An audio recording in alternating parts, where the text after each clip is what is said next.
Hey, Ronnie, how's it going? How's it going? Good evening, Yasheka. Good evening, everybody. Hi, and welcome to another Thursday night. Thursday night with Ronnie and Yashika's dating discussions. Welcome for those of you who are joining us for the first time. Please don't forget to allow StreamYard access to you so that when you put a comment below, we will know that you were commenting and we will be able to who I am. I am Yasheka Foster, affectionately known as the Artist of Dating, and I empower successful women to date through self discovery while finding the love of their lives and the tools to balance it all. And my handsome co host. Is Ronnie Walker, Master Coach of Exceptional Dating, Relationship, and Sex, and we accomplish all of those three through the form of self development. I want to thank you all for attending and tuning in, and don't forget to hashtag on the replay. So, Absolutely. So, so Ronnie, today, what are we listen? So, look, last week we was on here. Let's play catch up from last week. What has happened from last week to today? How was your weekend? busy, busy, and yet grateful. So many people to talk to, great positive response on last week's show. And I again want to take the time to invite each and every one of you all to tune in. And we get it sometimes during the week. Some of you are working late, taking a little extra time to put the children away because the subject matter we do cover is adult friendly. But again, it's been a busy week, and I have to say I cannot complain. And just looking to a much stronger as we go on into the year 2022, and hoping that the space that we they allow us into, Yashika, that we can have more people getting to love and then getting to love making, as you like to say. Absolutely, because that's what we really want. That's what everybody want, right? So my weekend was, listen, I think the last time we had a call, I was talking about I had been sick, and because when I go through this sick, I start losing all my muscle and my muscle tone, and I lose a little weight. I got on the scale this morning. I think I have gained all 10 pounds back that I had lost. Because all of a sudden I felt better. I did a 10K this weekend. I don't know what happened. It's all a blur to me. I survived it. And then, I mean, other than that, I don't think I really did anything this week. Today is Thursday. I can't really tell you how productive I was this week, but I'm here though. I'm here. I'm doing better. So I think I ate my feelings this week. I think I just ate my feelings all week. Gentlemen, now when you replay this, if you look at the expression why she expressed her gaining of 10 pounds, that I was very much uh, is that resting man's face, because that's not something that we're going to smile or frown about. So we just for you future gentlemen out there in relationships, that when that happens, you don't acknowledge it, you just listen and let it go. Okay, so Yeah, I ate see my the feelings. first lesson here. Yeah. So So Yashika, if you don't mind, what I'm going to do this week is I'm going to take over again and put you on the hot seat. If there's one thing I appreciate in getting to know you in this space is as you share your journey, and this is something to the ladies tuning in, and I hope that you're taking notes. And if you don't, then I hope and pray that you listen to what I'm about to share to you. Because if there's one thing that I've learned from the men and women and from the many people that you could all be listening to and probably are listening to, whether it's friends, family, or just in yourself and your past experiences in the world of relationships and dating, that when you come out of it, which is also what we shared last week, that you don't come out of it angry. mhm. You don't look at it as a waste of time. You look at it as a lesson. Now, again, in a perfect world, we all want to be married to our sweethearts forever after. And if not, maybe the college sweetheart, whatever it may be. We all don't want to have to deal with the challenges that we have. So, what does any of this have to do with Yashika? Well, Yashika has mentioned her marriages and has been very transparent about that. Mhm. But in the 30 years of the space that I've been in, I've spoken to my share of women. And I'm going to say this to the women because this is who she is the market. And so another time we'll talk about the men. But for now, I really want to hone on the women because this is something that as a man and the men that I speak to are very, very observant about this. Mhm. Because I've mentioned this many times and for many years that once you've had a series of bumps and bruises in the dating, the marriage, the relationship world, I can understand sometimes you come out of this pretty jaded in a way, pretty jaded. And unfortunately, there are many platforms out there that will allow you to stay in this space and not grow. So then you vent, and then you vent, and then you vent. So when people tell me, Ron, this is social media, it's not real life, BS. Social media is very much real life. It showcases, I don't care in what form or genre or music, politics, just life events, history is very much reflective of who we are as a people. Not even when people are making jokes. Ron, I just put jokes up there and memes up there. Yeah, we'll see if I can look at the pattern of the types of jokes that you talk about. I can tell you a little bit about yourself. Mhm. Again, what does any of this have to do with Yashika? Well, if you listen to her, she shares the lessons from the first marriage to the second marriage. And what I want many of you, if you're not in this space, I hope that you come away from this show with that mindset, that you really focus on the lessons learned. Because if you're going to give them credit for the pain, give them credit for the lessons as well. So when you look at us and the dating discussions with Ronnie and Yasheka, we're two different brands separately. And we're collaborating, which will be, a much bigger platform in the coming weeks that you'll see.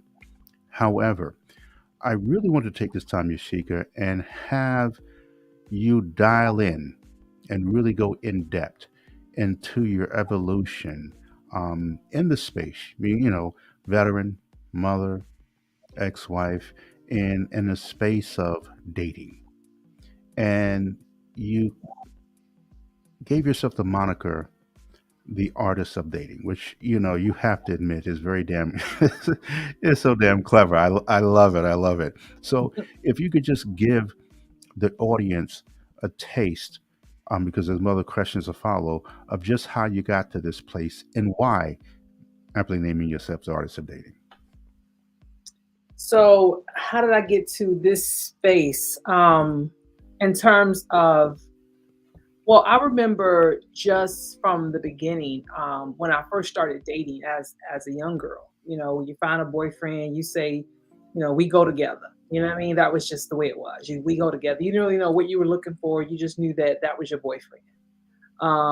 And I just remember that there were times where I learned disappointment, or I learned heartbreak, or I learned just things early on that I realized that I didn't really want to go through a lot of that a lot of times. So for me, I in the beginning I didn't want to date. Like I didn't really want to date because I felt like, okay, what is the end goal for dating? That was always my mindset. Like dating supposed to lead to marriage. So for me, I wanted marriage. And I didn't want to date because I felt like dating involved putting too many tick marks on my bedpost, and so I didn't want to do that. And so it was just about, well, marriage. And so after a while of dating or whatever, just going out with different guys or whatever, I met my who was soon to be my first husband, and so we dated for a little over year and a half, something like that, and then we got married, and we were married for um, about 2.5 years, 3 years, and I got pregnant with my son. And then slowly after that, everything started to, crumble or whatever. And then we split up, we legally divorced. And then I started dating my second husband. I met him, and then, things started happening. We dated for 4 years, then we got married again. I mean, we got married. And then, so for me, once I did that, of course, once we divorced 12 years ago, I went back into the dating world. And I realized then that things were different. They were not the way they were that I remembered. But I just always remember that I had this thing about dating. And so for me, it came a time where I said, okay, exactly what do I want in the dating world? Exactly what do I want? And so that's kind of how I looked at it from the beginning. I mean, that's literally how I looked at it. Like, what is it that the end goal is for me? And when I first back out to the dating scene, that's not what I wanted. I did not want a marriage in the beginning because I had already been in marriages back to back for 20 span years of my life. And so I did not want to get into a third marriage immediately. I wanted to figure out some things and figure out, what all that meant in terms of relationships and dating and things like that. And so for me, that wasn't the goal. And so each time or at each point in my life, whenever I dated, it was always for a reason. I had a particular goal in mind. You know what I mean? Whether it was through, me discovering some things about myself or me finding out some things about myself or just me needing something particular or me just having fun or and just not having a care in the world about anything, just whatever. Because sometimes we go through that. Sometimes we just want to not have a responsibility to or have a someone to answer to, just we want to just be free, and so I went through that period for a short time and it was just that's just the way it was, so yeah. So you now took that journey, and so you're looking to empower other women Hmm. in this space of dating. Give me your thought in your experience so far as to how they're navigating. They're not. Is it overall positive or is it negative? Would you find? I wouldn't say it's for negative, because if they're out there dating, then it's definitely for a positive. In other words, they're looking to gain something. And I don't think anyone goes out there looking to prove a negative point. They're not out there saying, I'm going to go out here and show you guys that, dudes ain't no good. I'm going to just show you. They're not doing that deliberately. They're out there for something positive. And so, in terms of what it is, I think that deep down inside, most people have this expectation about what dating looks like and what dating should be, right? They think that, okay, I go out today and I met someone, we vibed, then I should go out with them three more times, and then from there we are in a relationship, and then from there, what's next? So what are we? You need to give me an answer. What are we? What are we? What are we? Are we together? Are we together? Are we together? They're not technically dating. They're trying to make a relationship. That's not dating.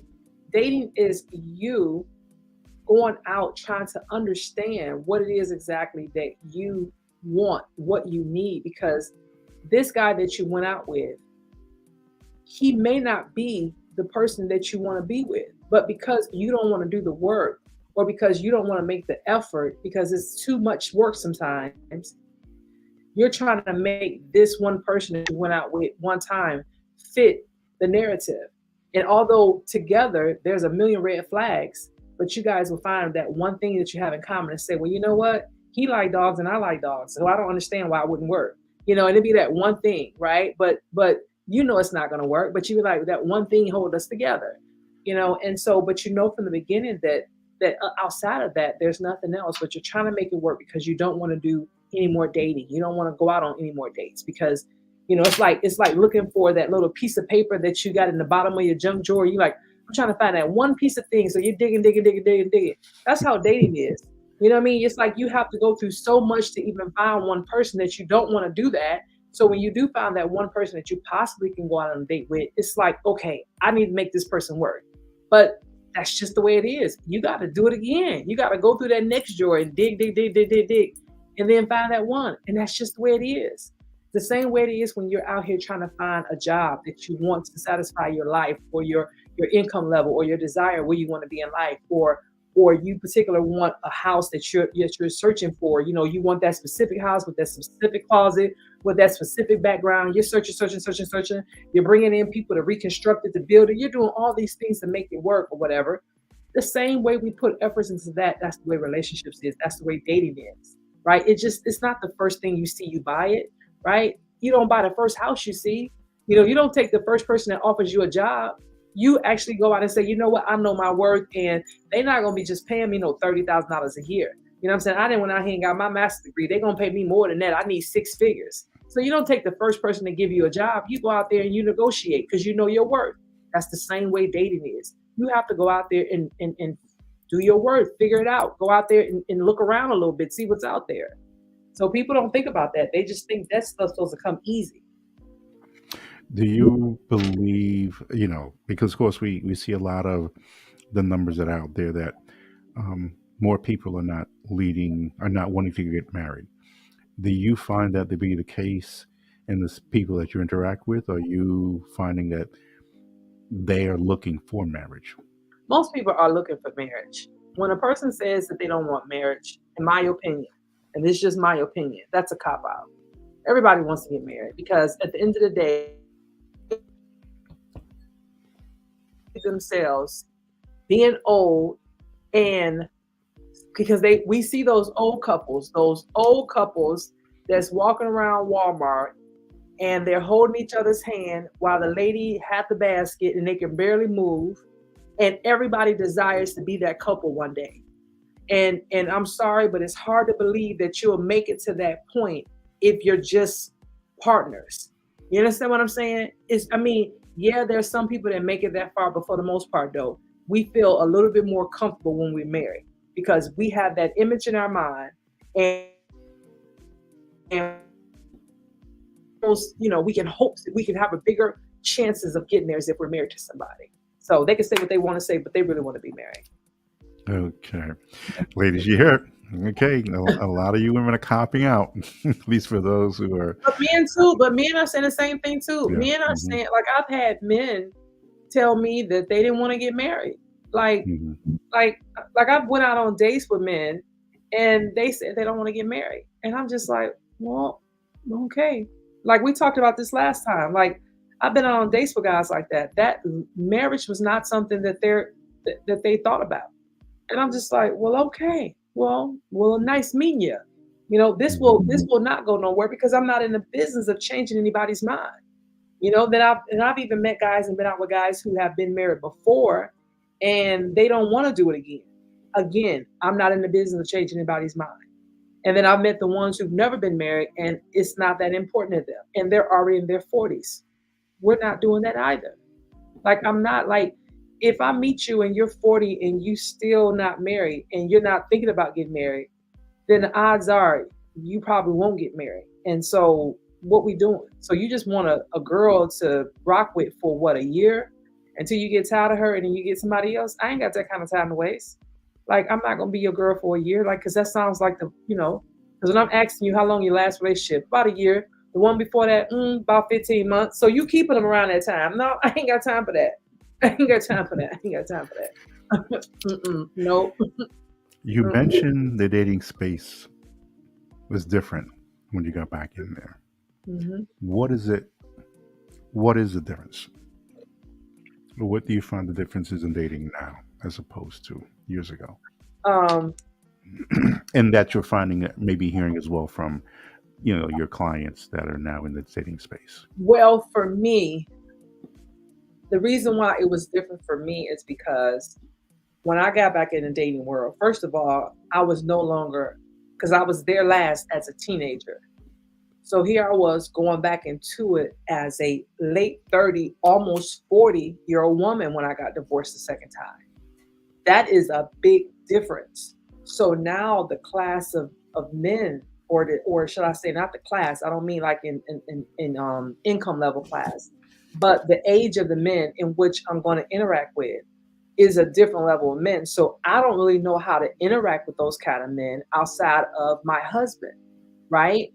So when it comes to like conversation or, we've had, of course I have my work people and maybe my family members, but when it comes to that social thing and that responding, if he's flirting and if he's just get in my underwear or whatever, like you have to relearn those things because, you think that you're on top of it, but the game is different because you've never experienced that. You never experienced it. You don't know what's true and what's not true. So it's like you're learning all over again. And it's not that I had blinders on for those years that I was married. It wasn't that. It's just that those instincts that I had been dormant for a long time. So I had to wake them back up again. You understand what I'm saying? And so that's where I found it difficult. And then on top of that, I was coming into the dating world now as a mother with two kids. So I was a package deal now. Regardless if they fathers were in their lives, I still had two children that were with me primarily. You know what I mean? And so that's different. That's totally different. So there were so I had to think about that. I had to think about now I got to think about, am I going to be, and of course the answer was no.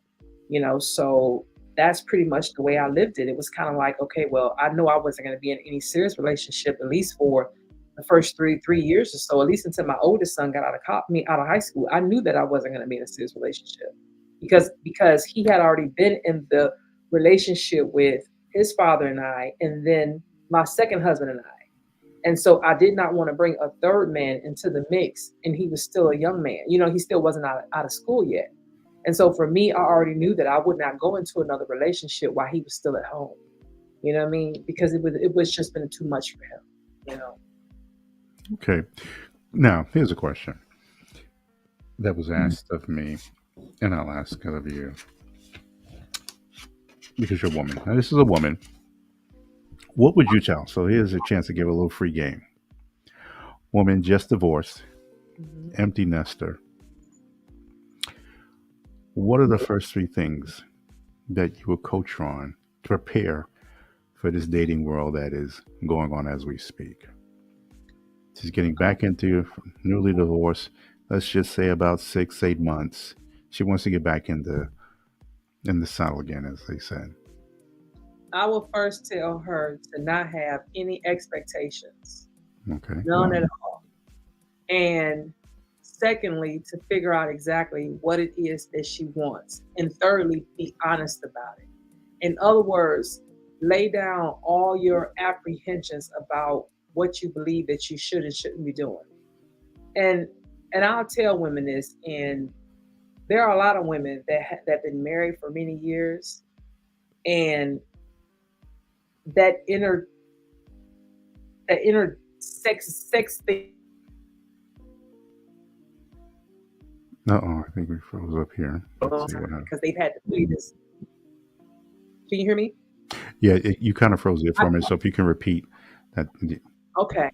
There are many women who've been married for many years, Mm-hmm. and so a lot of them have been kind of like withholding their inner sex diva. You know what I mean? Like, other words, they've been trying to restrain it because they had to play this role of being this wife, or not playing the role of being a wife, but being this woman, right? Where they didn't have a voice, because believe me, I know, right, when it came to certain things.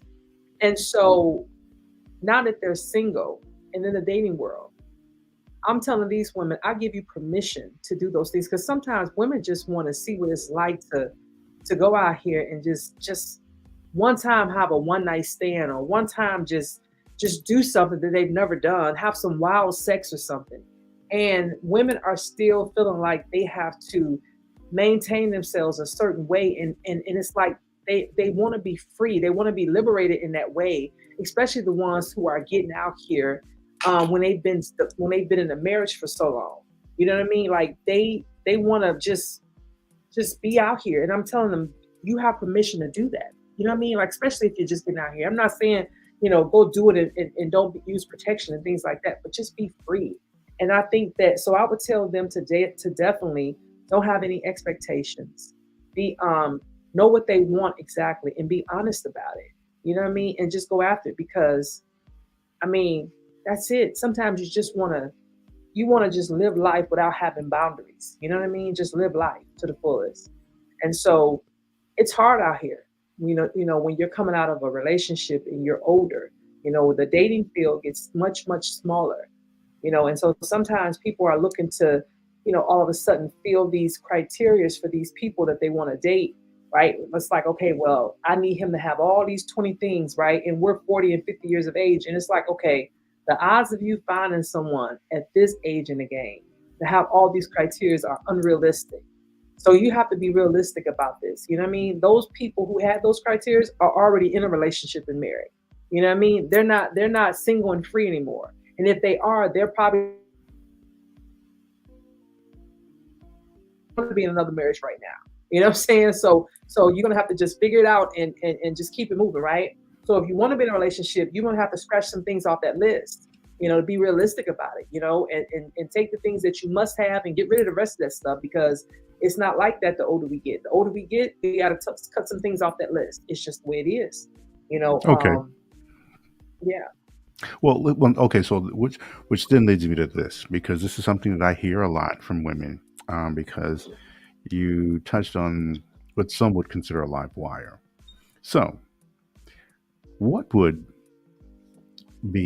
you classify as a realistic expectation as opposed to an unrealistic expectation? Because this is what we're gonna say. Well, because someone will say, well, they'll take it to the extreme. Like, well, damn, Yasheka, we're supposed to have no standards and no extra. I mean, we're supposed to be out there, Well, So then, well, what is okay. realistic and what is not So realistic? a So real help them out. expectation is something like this. A real expectation is this. I'm in my 40s. I wouldn't want a man in his 40s that's living at his mama house. Okay, if a man in my 40s living in his mama house, then that's real expectations. Like, that's not the dude for me. I need him to at least be able to have a job, a career. You understand what I'm saying? Those are reasonable expectations. I'm not saying that he has to work on Wall Street and have cryptocurrencies worth 7 figures. I'm not saying that. But there are certain things that, come on now, we have to have a certain level of expectations. You know what I mean? You can't still live at your mom's house and you're in your 40s. Like, why are we doing that? Why are we doing that? And I know people that still do that. Like that's not asking for much. So that's realistic versus unrealistic. You know what I mean? Another thing, we are in our 40s going into our 50s, and you cannot go on vacation at least twice a year. Like, we don't have to take a long vacation twice a year, because I know people have 9-to-5ers, but we can't go on vacation once a year because we can't afford it, or you can't afford it. I mean, I can afford it, but you can't keep up. Like the conversation is like this. We can go, but I got to see how my money going to be. What you mean? You should know how your money going to be. At this point in your life, you should have all that stuff figured out by now. So you should know how your money going to be. You know what I'm saying? Like, you should know that by now. You should have that figured out. So you telling me in your 40s, you still got to look and see how your money going to be? Like, that's crazy to me. You understand what I'm saying? So, and thank you, Kenneth. 9-to-5 is not an excuse. You can make together vacation times. Like, you old enough now in a career, or been in a career long enough, that you should have vacation time. So if I say, hey, I want to go, let's plan our vacation every year, the beginning of June, and again in whatever, whatever kind of month, whatever time of year, you should be able to do your 9-to-5 or take leave or vacation in enough time, and have enough time to do it around that time, and money shouldn't be an issue. So if we're still doing that in the 40s, that's a problem. So that's not an unrealistic expectation. You understand what I'm saying? Now, I'm not telling you that we need to go on a 2-week vacation and we living out of country for 2 weeks every year, because that's a lot of money. We're talking $10,000-$15,000. We're there, a lot of money. That's unrealistic. You understand what I'm saying? But for the most part, we should be able to go on a few day vacation every year and money not be an issue. That's the difference. I'm glad you expressed that, because again, I've been on my share podcast, and you listen to the radio and things of this nature, where uh, it's unfortunate that you have to go into such detail, because you would think that many people by this time in their life, they would have a good idea as to what is reasonable and what's unreasonable. However, let's be honest, there are many voices in the ears of men and women that have them thinking that, no, you could still do this and you could still do this and that and whatever it is. And so sky's the limit, whether you're 20 or whether you're 50, you still should be able to. And they're fighting. And then they'll want more. He said, in other words, there's no excuse, because they got now the fly now and pay later. So another right. way, you know what I mean? Like, you can always figure out a way. So, if you want it, you'll figure it out. Exactly. But people will still come with excuses. Oh, absolutely. Absolutely. And those are the ones that I'm not dealing with. Those are the guys I'm not dealing with. Not at this age. Yes. Not at this age. Yes. Well, and again, this is something too when we do speak on the subject of men in this space, it's very, very important because, again, anyone who knows me, when I talk to the men, whoo boy, it can get pretty intense. So now, in terms of your coaching, is there a particular way you approach the coach dating, or is that really on a case by case basis based on who you speak to? Do you It's have on one a case particular by case format for? basis. Okay, okay, Okay. So there's two different approaches. Number one, there's my one-on-one. So that's the person that has some things that they need to figure out, and they need me to be up close and personal with them one-on-one. And then there's the one where there's a where I'm launching the group coaching, where these individuals come together and we just discuss some of the things that we have going on, and I give them some of the tools to help with their dating life, like making sure that they have a dating profile, making sure their profiles are done correctly, giving them some tips and tools about how to meet people out in public, places to go, how to make sure that their social profile pictures are looking good to keep themselves presentable, giving them some self-esteem boosters for those of us who get to a certain age and we feel like our like we're not as beautiful as we used to be, so that could be a problem, whatever it is that we need to make sure that we still feel like we're wanted, and we are, and sometimes we just need to from other people, because sometimes it's not us, sometimes it's just the way we carry ourselves. Like I was told one time that I carry myself like a married woman, and I didn't really know what that meant. You know what I mean? And I was like, what does that mean? And so I didn't know if that was a good thing or a bad thing. And so I had to understand that because of the way I carry myself, men will assume that I am a married woman, because I had been married from the time I was a first adult years, through those years, almost a 40-year-old woman. So of course, I can't just wake up the next day and turn it off. You know what I mean? It's not something that just went away. And so when that happened and someone explained that to me, then I became more open when it came to me being out and about. So then I had to learn to be more receptive to people. So then it became, when I would see somebody and they would look at me, then I would look at them, make eye contact, and smile. So these are little tricks and trades that women don't know about, because they feel that, because they are taught like, okay, don't look a man in the eye. But men take that if you don't look at me in the eye, then you're not interested if I approach you. And so a lot of women don't know that. And so, or they don't have the confidence to do that. And so when you just look at them in the eye and give a little smile, then he'll know that you're open to the possibilities, and he'll speak, you speak. Usually I'll speak first. I'm like, hey, how you doing? And then if they want to talk, we'll talk and we'll go from there. And so that just means that now I'm making myself available, letting him know that I'm not married, you know. And so that's kind of how it goes. And so those are some of the things that yeah, he said he calls a respectful flirting. Absolutely. And so those are some of the things that I teach women when it comes to dating and just being open, And then also another thing that I learned that women don't know is that I used to wear this is my right hand, which is I know on camera it looks like my left, but this hand I'm holding up is actually my right hand. So on this hand I wear a 3 carat, right? And so when I'm in person, I used to wear a ring on my second finger. Right now, your ring finger is the finger next to your baby finger, right?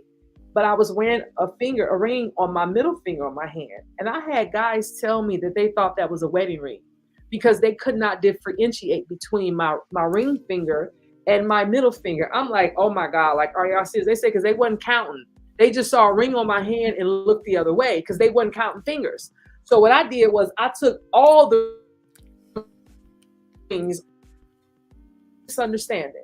You know what I mean? And that's what I did. And so those are things like that where I'll see women with rings on all their fingers, or they'll have it on their hand and be like, I like this ring.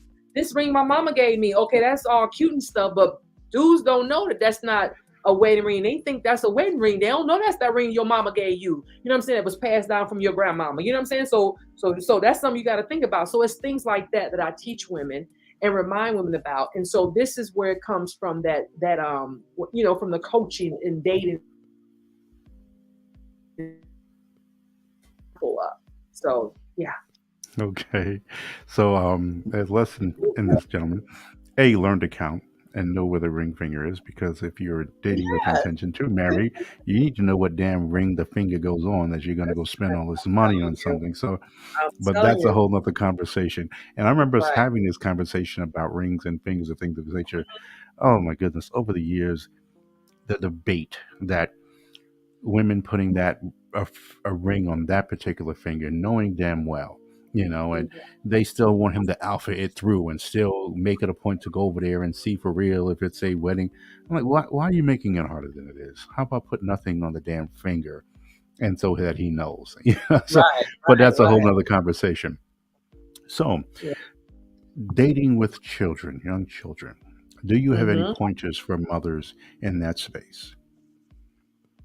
Let me tell you something. To be honest with you, at this age, most people's childrens um, are older, right? I mean, you have those occasions like myself, like getting the child away. I got a child, through her being a family member or whatever. But for the most part, most people when they start to get in their 40s and 50s, their kids are adults. However, you do have those ones that started late, so they still have children that's at home. Here's the thing: what I've discovered, most people don't really care when we start to get this age. They don't really care about too many young children because here's the thing: when we're at this age, they prefer women with children already because they don't want to have any more children. You understand what I'm saying? Because they know I've met men that have told me, like, they have met women that are looking at them like, you can give me a baby. Like, I know men that women have told them that they can give him a baby, them a baby, because there are still women in the world that want babies.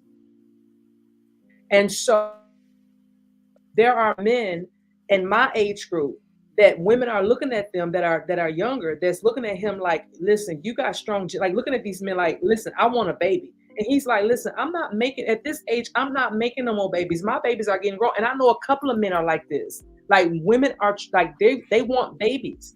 And so I say this to you to say that, so men who will date women with babies already, and the kid of Moore said facts. So men that date women with babies already, some of them are okay with that because the way they see it, listen, if you got your babies already, that means you don't want no more, right? Because I'm not trying to have no more.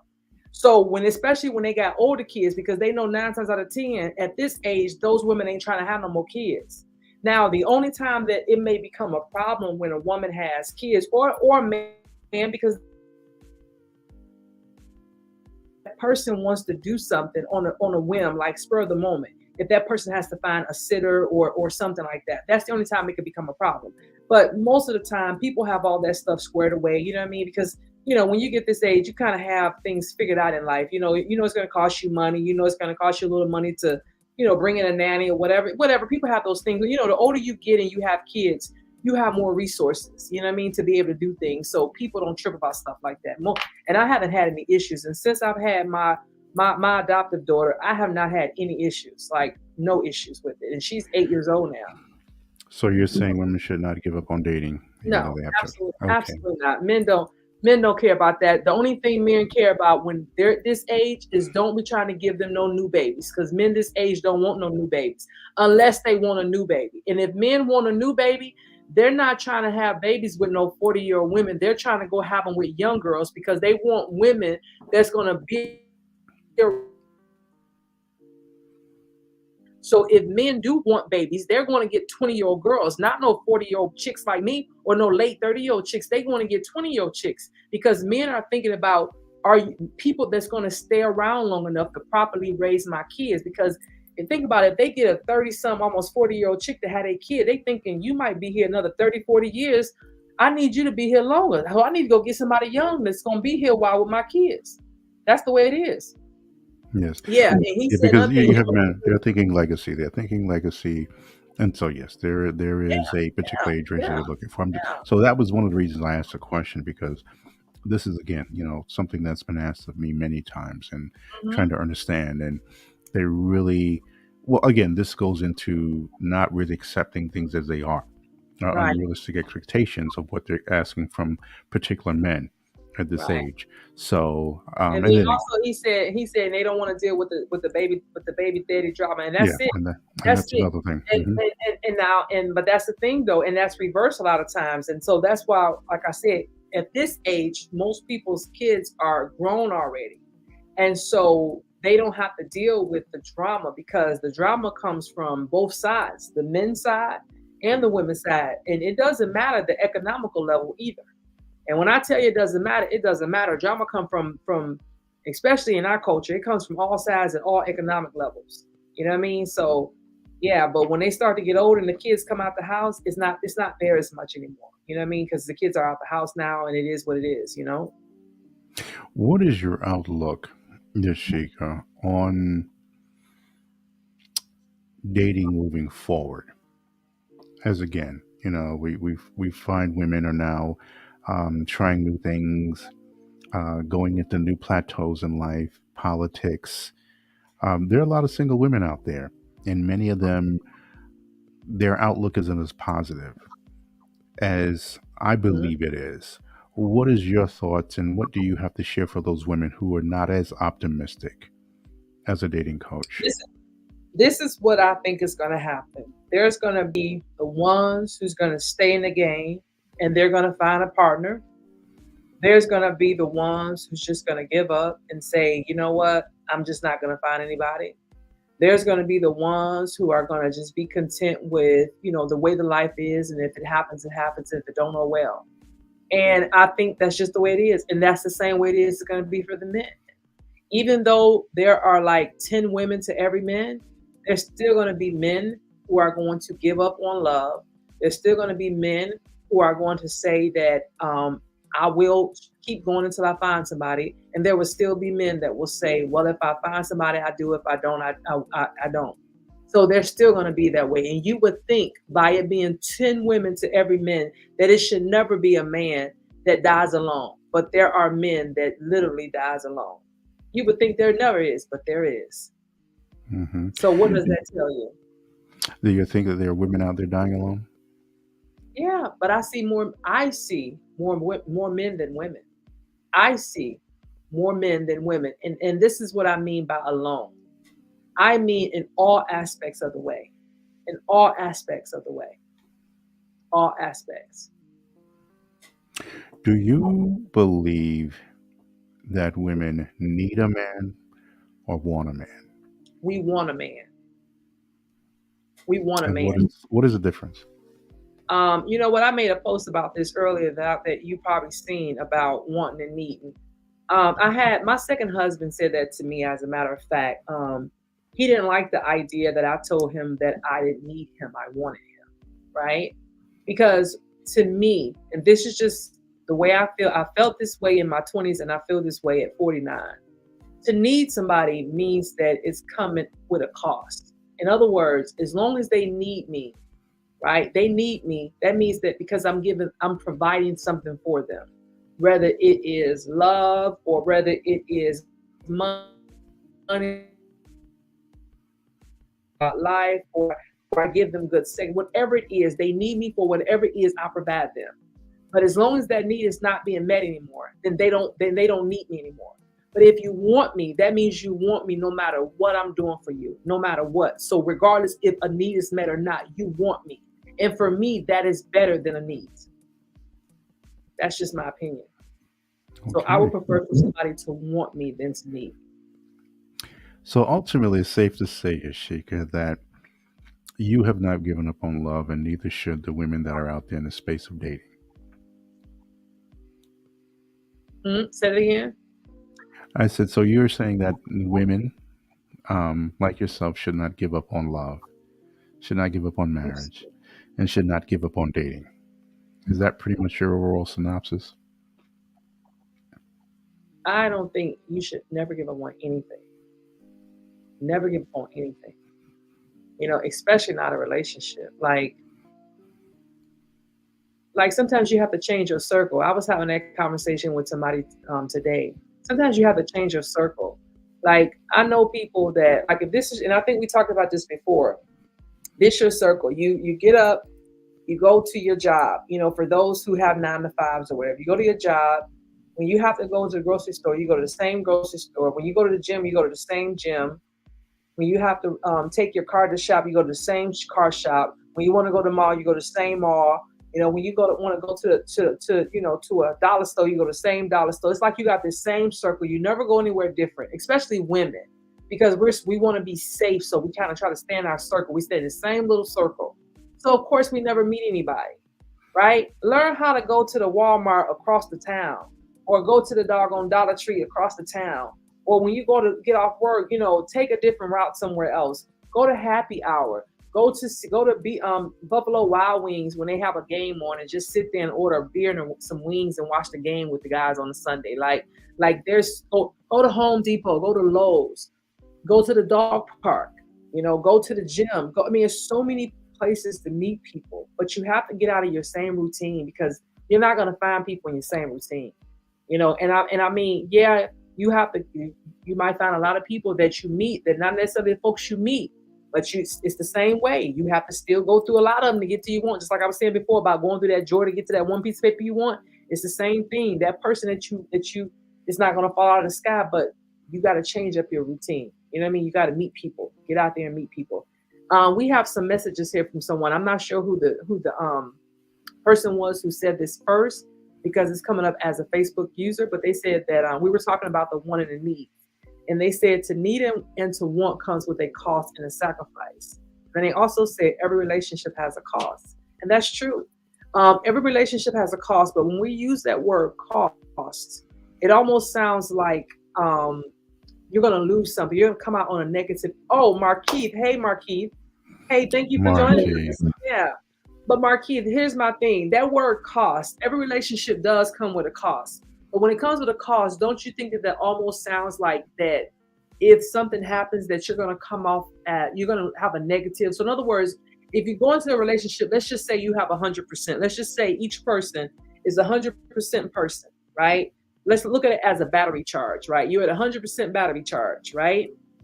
And the cost is if you leave the relationship or the relationship dissolves, you walk away, your battery is no longer at 100%.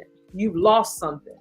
So when we use that word cost, it almost makes me feel like you're not going to come out of it still whole. And do you believe it's that way?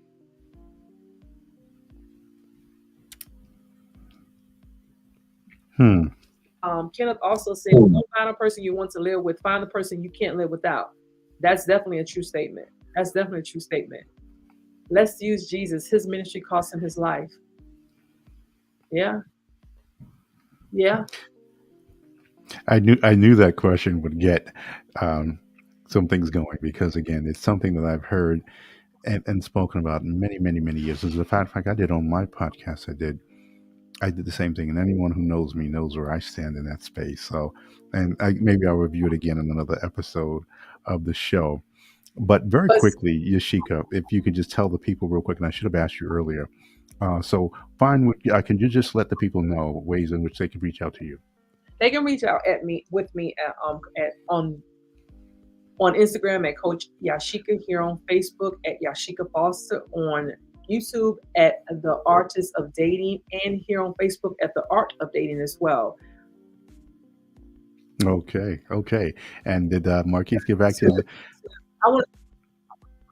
And I want to also address Marquise that he mentioned that he mentioned that it cost him his life, but he gained the world.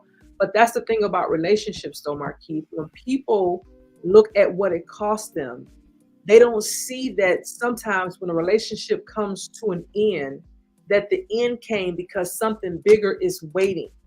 But what happens to a lot of people is that when they come out of the relationship, they come out torn. They come out not whole. They don't look at the positive. Instead, they look at the negative. And that's why you have a lot of people that are still hurt in the world that won't get into relationships because they didn't see it as what they gained from it. They look at it as what they lost in it. That's the difference.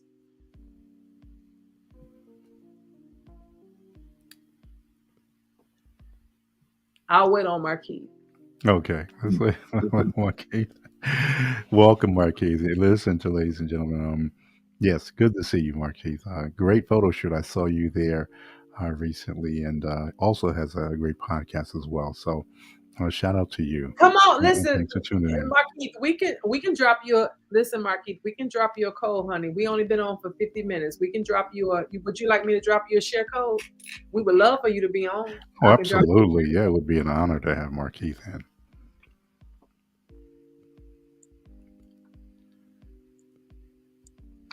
Let me get Markeith in here so we can Yeah, get this show. absolutely. Yeah, they would. Oh, yes, I do. Ladies and Yeah, gentlemen, you're in for a treat. I can tell you right now, you're in for a Ronnie, treat go today. ahead and keep on entertaining the folks while I go ahead Listen. and So drop again, you can reach out to my code. datingdiscussions.com and you can get a little bit more information on Yasheka as well as me, Ronnie Walker. You can also go to Ronnie and Yasheka on Instagram as well as Ronnie and Yasheka Dating Discussions on Facebook as well. Um, I think this is needed because I truly believe that the perspective that Yashika has is very good. I do know for a fact it will help a lot of women because there's one thing that I've learned that even as a man, as many women that I've coached in the dating relationship and space of sex, that there are some places I just rather point a finger to and say, you know what, I could address this, but I'd really rather have you listen to a woman's perspective in this space. And I get it. Sometimes the women that they've heard to previously were not, they didn't, it didn't sit right with them. But I Mhm. really do love the all around experience that Yashika brings to the platform. And I do know there are millions of women that could definitely learn something from her. And it's something in her journey that many women I could relate to. So, with that being said, gentlemen, for those of you turning in, I hope you also took some notes. If there's one thing I've learned as a man on my journey is that you never want to get to a space where you think you know it all. that's that's just, and unfortunately sometimes with us men we can get to that space. We want that first phase is when we're going into our teen years where we think we know more than our parents who's paying all the bills and providing the food. The next time is in our first relationships, and then too as we move on in life where we figure that, well, here I am 40, 50, maybe 60 years old, and they think that there's nothing more that they can learn. And what has happened is that the world has changed. Now, whether that you believe that change is for the better or worse, that really comes out in your perspective of your previous experiences. Because if there's one thing I've learned is that it's not what happens, it's how you interpret what has happened to you in your life.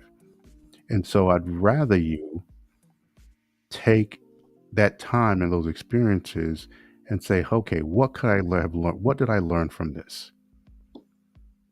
What could I take from this that if the outcome was not what I wanted it to be, how can I change my point of action so that I don't create a pattern and it repeats itself?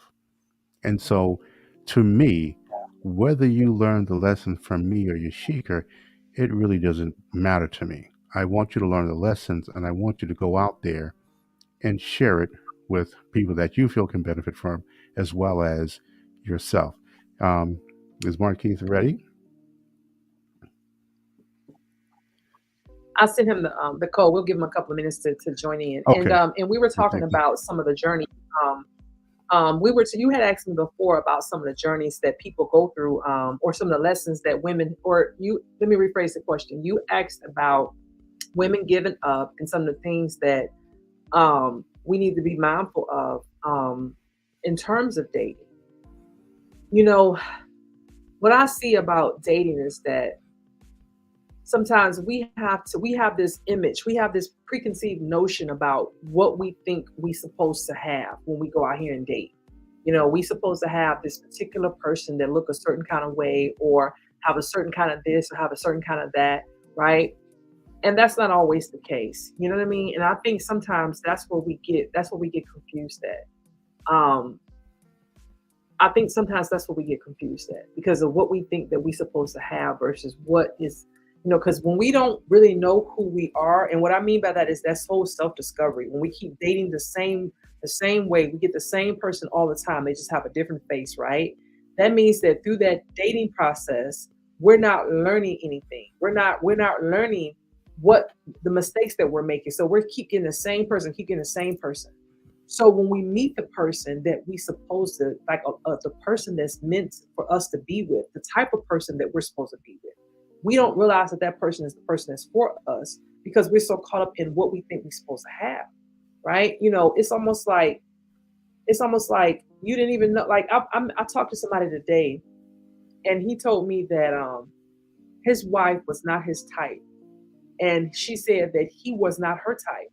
They didn't even know that they weren't each other. They said they had this idea in their mind about what their spouse was supposed to look like, and then here they are now, 12 years later, and they knew that. He said he thought he knew what his wife was supposed to look like.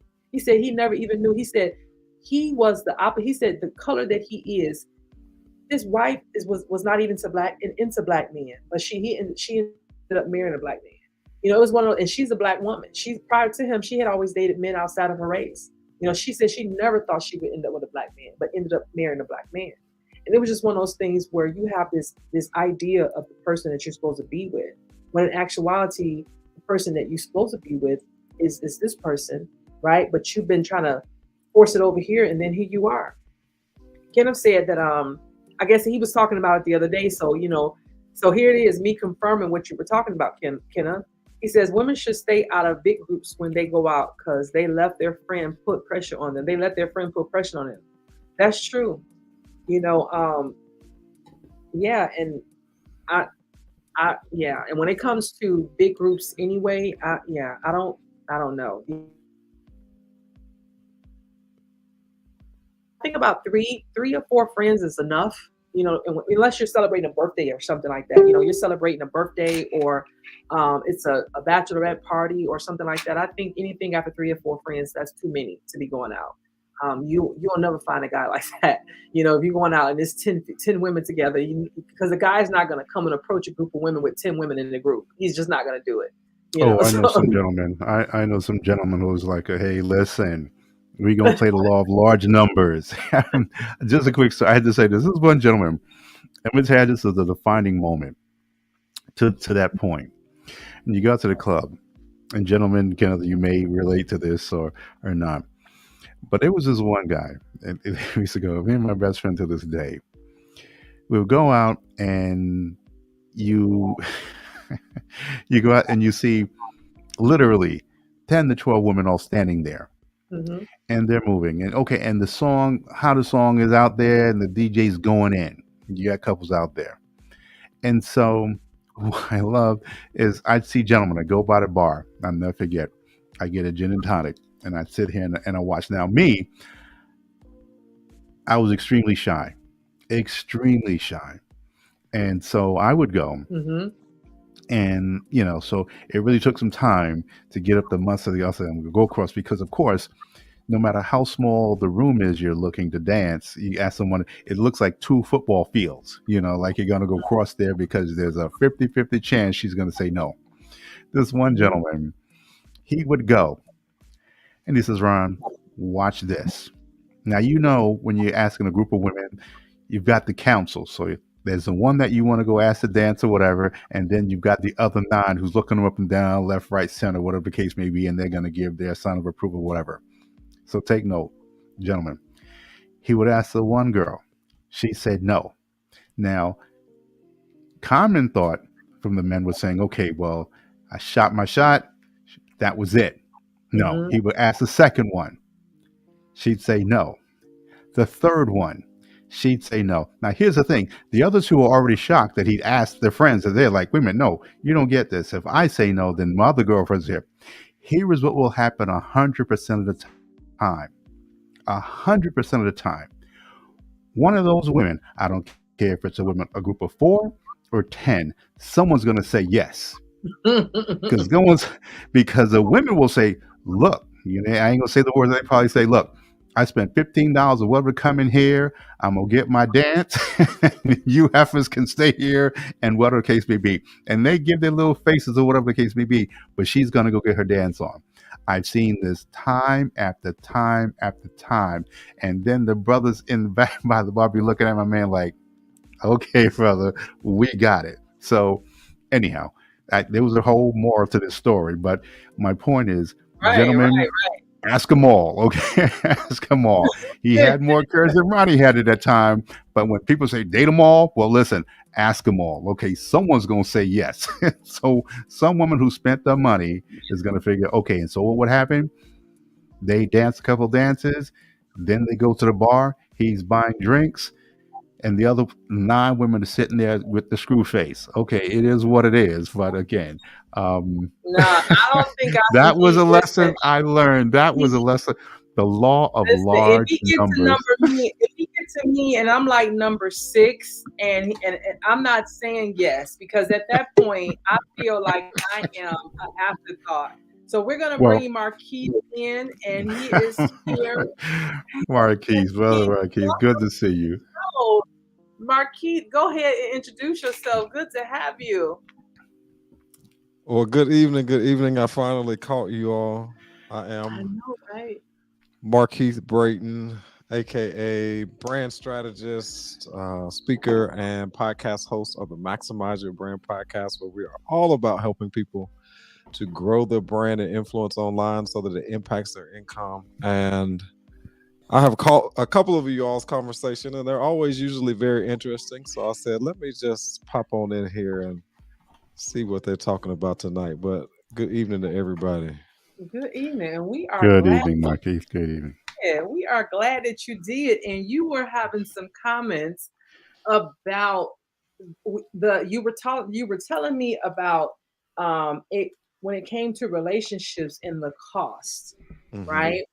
And then you brought in the fact that let's use Jesus for example, and that it cost him his life, but at the end he got the whole world.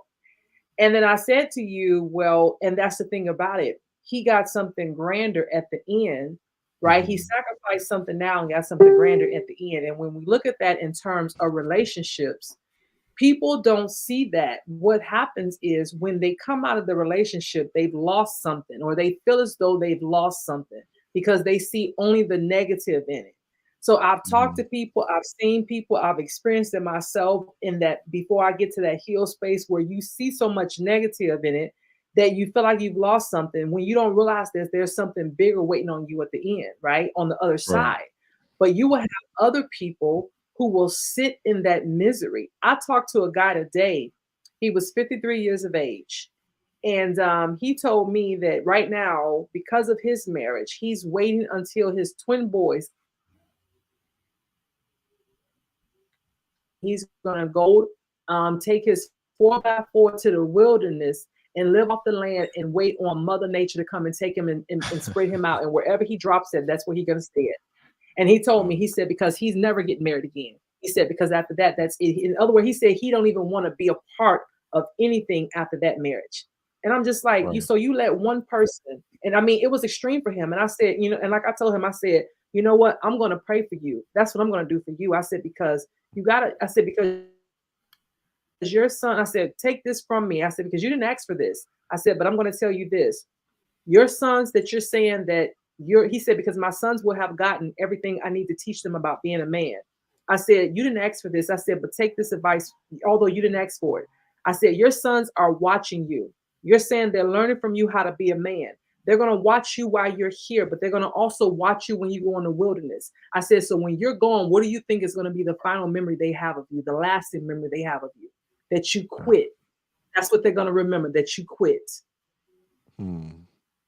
So Well, yeah. So anyway, I know I said a yeah, lot. no. Let me share first and qualify this. So I've never been married, and so I'm not coming from a married perspective. I was only really truly responding to the comment around the difference.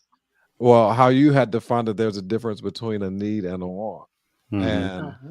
and as I was listening to you, I was just saying that there does require some level of sacrifice, whether it's a need or a want. I And the agree. reason why I'm saying that is because if I want to lose weight, I have to do something in order to lose the weight. I have to give up something. I have to change something. I have to renew. my mind around something in order to get what I want. Mm-hmm. Well, at the same time, the doctor may tell me I need to lose weight or I lose my life. Mm-hmm. In both instances, I've got to give up something. I've got to sacrifice something in order to either save my life, I need to lose weight, or in order Mm-hmm. to change my dress size, pant size, shirt size, because I Mm-hmm. want to lose weight in order to fit into something. And so, just Mm-hmm. using those two simple examples, we can apply Mm-hmm. that to relationships too. Whether Right. I Absolutely. want or need, I still have to give up something in order to have the thing that I want or in order to have the thing that I need. Mm-hmm. And I think that the primary problem in many relationships, even in those that I've been in, has been the fact that we are unwilling to really give up things that will create capacity for us to have. Okay. And it's very difficult the older we become to give up things. I think I was listening to Darnell Jerby Harmon. She did a interview on YouTube with Terry Egioma, and she talked about how she got married at 42. And when she got married at 42, she was already a millionaire. She was already had $1 million business. Um, she was making more money than her husband. Mm-hmm. And she talked about how it was a challenge those first 6 months, that first year, because there were habits that she had developed, that both of them had developed, being older adults getting married. But there Mm-hmm. had to be some level of sacrifice on both individuals' part. Why? Because at the end of the day, if you're going to bring two people together, yes, you come together as a whole person, but there are habits and um, there are behaviors that were okay when you were single that are not going to be okay when you're in a relationship. And so all I'm saying is that in both instances, it will require you to give up something. I'm not saying give up who you are as a person, but it will require you to give up something, whether Mm-hmm. it's a need or a want.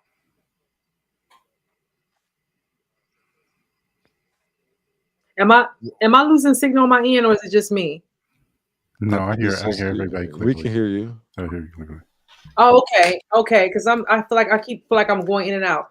What I was going to say about I was going to ask you a question, Marquis, then, because Ronnie asked me the question. I think it was in response to a Instagram reel that I did today. Okay. I was asked that question one day, or that was a discussion in my second marriage about a need versus a want. And so for you, um, and if asked the question about a need or a want, what would you prefer? To be needed or to be wanted? That's how Ronnie presented it to me. Would I prefer to be wanted or needed? Hmm. Would I prefer to be wanted or needed? Actually, um, I could unequivocally say that I desire to be wanted. I also I desire to be wanted, and I know that I'm needed. Let me rephrase that. Yeah, I desire to be wanted, but I also not but, and I know that I'm needed. Okay. Okay. So you want You to know, have it both ways. You want to have it, but we all want to have it both ways, well, right? it's not about having it both ways. We I think that we are sometimes we can be so arrogant to believe that we don't need somebody else. You Okay. know, I'm drinking pomegranate juice, but if it was yeah, tequila, I'd be taking a shot right about now. Okay. I'm the first partaker. Like I'll be 45 May the 4th. I know I don't look 45, but I'll be 45 May the 4th. And I used to pride myself on the fact that, hey, I can do this thing on my own. I left my mother's house at 18, went to college. I think I went after I graduated from college. I stayed at home for maybe about 2 more years. And from that point on, I bought my first house at 26.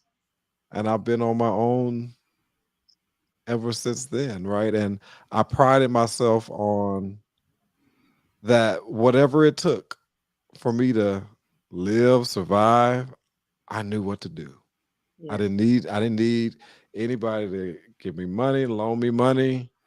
If I had to work 2 or 3 jobs, I worked 2 or 3 jobs. I taught college. I worked my normal 9 to 5. I did all kind of stuff in order to make sure that I was taken care of.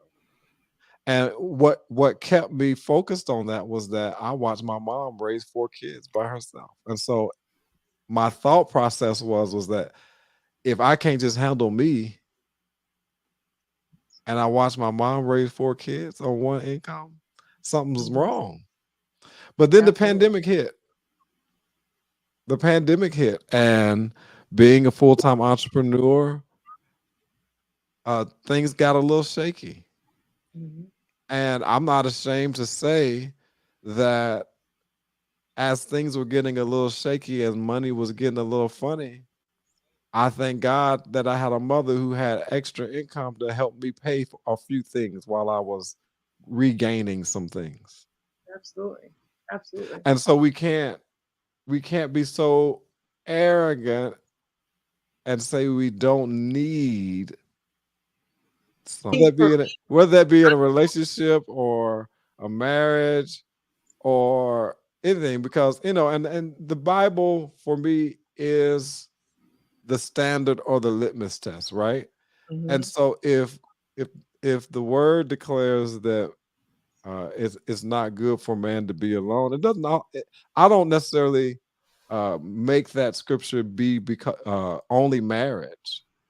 To Mhm. me, the foundation of the scripture means that we are people who need to be in relationship with one another, period. Mhm. Yeah. And so it's not good for man to be alone because we need relational Mhm. energy. Yeah. Yeah. Doesn't necessarily always have to mean marriage, but we need relational energy. I had a friend, and I know I'm talking long, but I had a friend, 42 years old, died of a heart attack last night. He had separated from his wife. They were separated but not divorced. Mhm. Now she can't even get into his apartment to plan for the funeral because they were separated, even though they were legally still married. Now she's got to go through all these different hoops and bounds because there was no relationship there to the degree now that she has to go through all these legal hoops. Now, of course, he wouldn't have thought that he would needed her at the time of his death. Yeah. Though they were separated, she's still got to take care of his his end of life things. Yeah. Yeah. So we need Yeah. people. But when I think of, but when Ronnie asked me the question though, and I appreciate the way you explained it, and I think it's true that we do need people. But when I think of me, when I think of me, right, I'm talking about I don't want to be needed. I want to be wanted. That's the difference. I don't want to be needed. I want to be wanted. And the difference is I feel like being wanted, I mean, excuse me, being needed comes with it's it's um it's because I provide you with something. And when that and what Mhm. I provide you with is gone, then you no longer need me. And so, if it goes away, you no longer need me. So for me, I don't want to be wanted. I want to be needed. And that's the way I feel. So for me, I reciprocate the other way. I feel like because Mhm. I think that way for me, I think that way for others. You know what I mean? Because and that's just how I think. You know what I mean? But do So you feel like that that's a limited view of need? I think that people have a certain type of expectations in, or maybe that's the wrong word. People have a certain almost like a, what's the word I'm looking for? Like you owe me, or you it's like a, if I do this, you do that. So because of that, right? It's almost like someone said something to me the other day. I got a phone call. I called someone that I hadn't talked to in a very long time, a couple of years, a family member. And they brought up something that happened 15 years ago. 15 years ago. And I said, I didn't know that people do things for people because they're expecting you to do something for them later on in life. You know, You didn't know. Wow. You didn't know that? me, I think that, so I think that's where it's tied around to, and remind you. And I look at relationships, especially family members, as the way I guess my previous life. In other words, there's rank structure in it. So in other words, if I am, you got your grandparents, you got your parents, you got your aunts, your uncles, you got the nieces and nephews. So if you are an auntie and uncle, then technically you are an elder to me. So I'm a baby to you.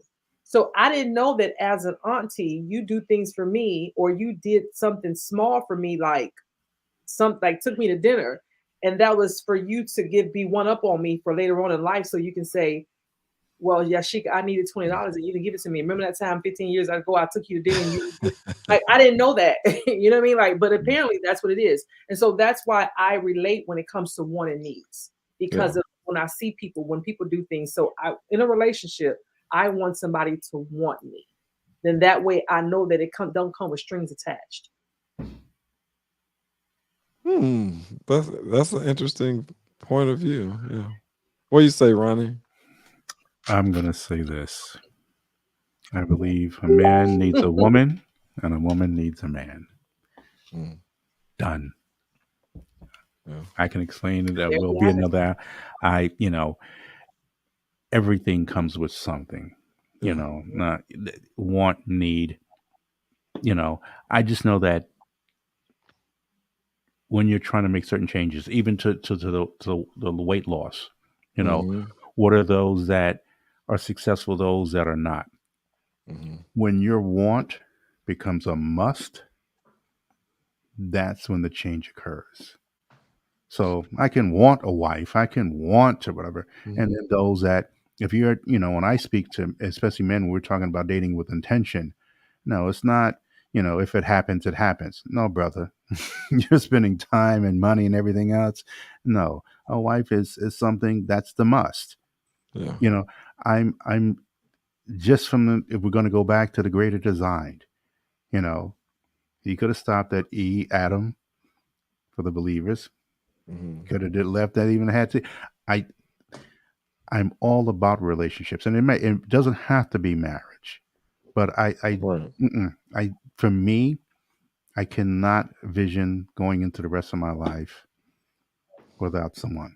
And so for me, there is a need to have a capable, competent, beautiful, energetic woman in my life.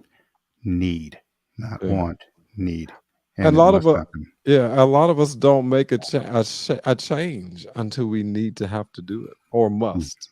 To me, they're the same. That part, must and need. And so, and I think that's why I said what I said was that most often than not, we don't make transitions or shifts until we need to or must do it to save our life, to save a limb, to save a person, to save a marriage. Yeah, either happens with inspiration or desperation. Inspiration, we don't one do of the two. things until we need to do it in order. But that's so good. Thank you. Until we need to do it because we want to save it. You hear what I'm saying? You see how they go together? You see how they go together? I need to do it because now I know I want to save it. No. That ain't what Marquis really said. That ain't what Marquis really wanted to say. What Marquis really wanted to say is there are people in the world, men and women, that come to the conclusion that they need to get married because they realize now that they're getting older. And it's like,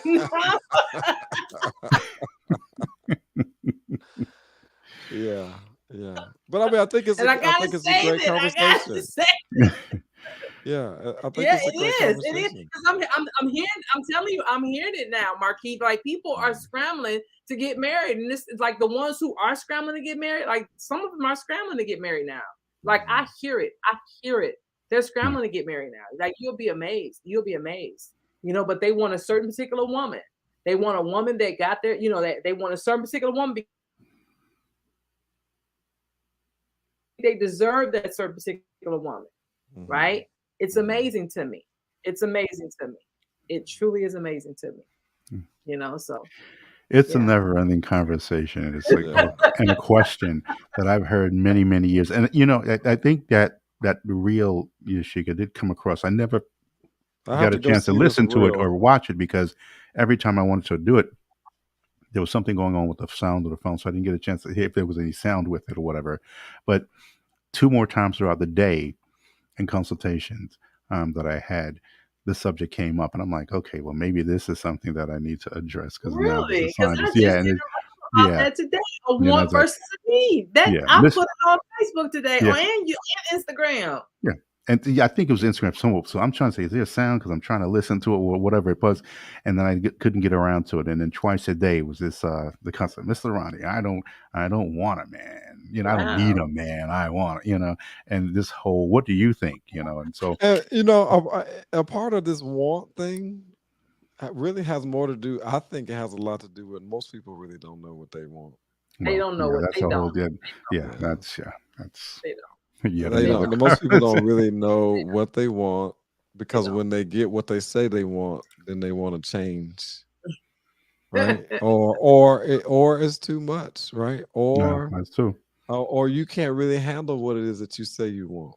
Mm-hmm. You say you want a woman who is independent, high earner, boss lady, all these things, and then when you get her, then you were trying to figure out how you fit Mm-hmm. in her life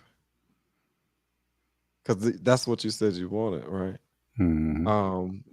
I really liked the interview that Yasheka, because I only was watching the interview because I thought she was going to be talking about business, but the whole interview ended up being about her journey to marriage and her struggle to bear children and this, that, and the other. But one thing she did say, she mentioned, and if you want to go watch it, it's an interview with Terry Igioma. I can't remember the name of the show, but she said that her business is built onto her house. So her office space is built onto her house. But she says she literally every day, because she's a boss lady who has a multi-million-dollar business, she literally walks out of the door of the extension of her office, lets the air hit her face. This is what she says, lets the air hit her face before she walks into the front door of her house. And because that's how she turns off being the boss lady of her business and then becoming the wife to her husband when she enters the house. Wow.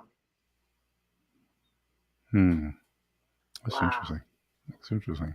So, I I was just thought trying that to was an figure out how much interesting. money you have to have your house and your business all in one area. Like I'm trying to figure out how much money you need to have. Yeah. That's what's But I going on just in thought my that was head. a Like very how much money interesting, is that? interesting perspective That's where because I'm she's at like, with I it. have Like to, my goodness, she said, I have to turn off being the leader and making that's all a the lot of money. decisions and all of that, and so, and that question actually was asked versus, because Terry was like, well, since you make more money, what is it that you really need from your husband? And it was so interesting. There was one thing she did not say that I thought was interesting. Um, and she shared it on the interview, but she didn't share this. What she didn't say was that she needed sex. And I thought, is it because she was just trying to keep it um, kid PG. friendly? Yeah. Because I'm thinking like, is that not a need in a relationship that you have, that especially when you're married? Like, is that not a need? I would For think it Ronnie Walker, is. it is. I would think that it is a need, Right. right? I would think that it is a need. Mm-hmm. Um, but I think sometimes I'm using that as an example away from even that conversation of being a need, and that's a whole nother show. Yeah. But we Mm-hmm. shy away from that conversation of that being a need as well. Absolutely. And so that's why I'm like, we have to really be honest with ourselves and be clear on what it is that we want and what it is that we need, because both are important. And I'll end on I that. missed what you said that it was. I'm gonna have to rewatch this tape because my sound was going in and out. But yeah, Yes. but I'm gonna have to No, rewatch because I'm Marquise, trying to hear. Yeah, I'm like, yeah, exactly. yeah, yeah. yeah. I agree. Okay. Which is why in my tagline I say dating, relationships, and sex. I don't leave that Oh, out. okay. I'm Okay. gonna have Again, to if you look at rewatch. my I'm tab, gonna and definitely I rewatch make what he that was a talking point about. 'Cause I didn't hear what you because said. I didn't hear I what you said, mentioned Mark. I've mentioned that in every consult. I bring this up. I'm like, and that I can't tell how many people are surprised. Like, oh, what, I'm like, what? Did you think that's not part of it? It's like, and we'll talk about the financial and Repeat the who question takes then, other, 'cause I and didn't we're hear talk. it. So, so no, Type it this in the so. doggone comments or something. I didn't hear the question. I want to hear the question. You need to get better internet over there. Mhm. Something because I Oh, you didn't hear it? Oh, okay. Yeah, she said so she I can didn't hear hear it. Oh, y'all. But by the time okay. it catch up, I don't know. No, Well, I didn't hear it. I Yeah. appreciate you all allowing me to come in on your show. Keith, it was I a know it's pleasure. late. I know you're on the East Coast. I'm on Central Time, so I'm an hour Oh, behind both okay. of you. So I know it's Okay. later. Well, But no, it truly was a pleasure, Markeith. yeah. I'm truly a pleasure. And of course, you're welcome back anytime. And thank you for the support as well. So before you go, though, if you can once again, you know, let the people know what you're doing Yeah. and how they can reach out to you.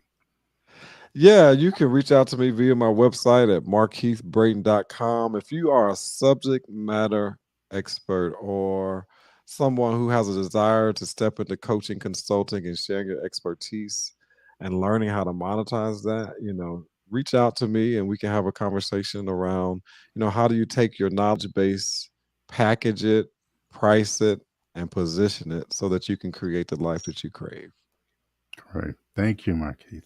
You're welcome. Okay. Y'all Um, take care. All right. thank Well, you. thank you, Marquis. We appreciate you being here, and we will talk to Thank you you. on the next live. Like, come back anytime, Marquis. All right. I sure Thank will. you. Thank you. Well, Miss Yasheka, I want to thank you. And I'm sure as I speak for everybody, even the gentleman, Kenneth, I want to give you a special shout out to let you know we thank you um, for your involvement in your words. We really appreciate that. We don't take this lightly. And we wish as many more people come in that will then eventually have the courage to come on. But Yashika, I want to take the time to thank you, especially because, again, I know 2 weeks in a row, we put you there in the space to let people know where you're coming from and what it is that you have to offer. So, with that being said, ladies and gentlemen, hashtag replay when you tune this in. And again, before we close out this time, is there anything else that you wanted to say, Yashika, that you felt you didn't get a chance to, but This would is like to share? no.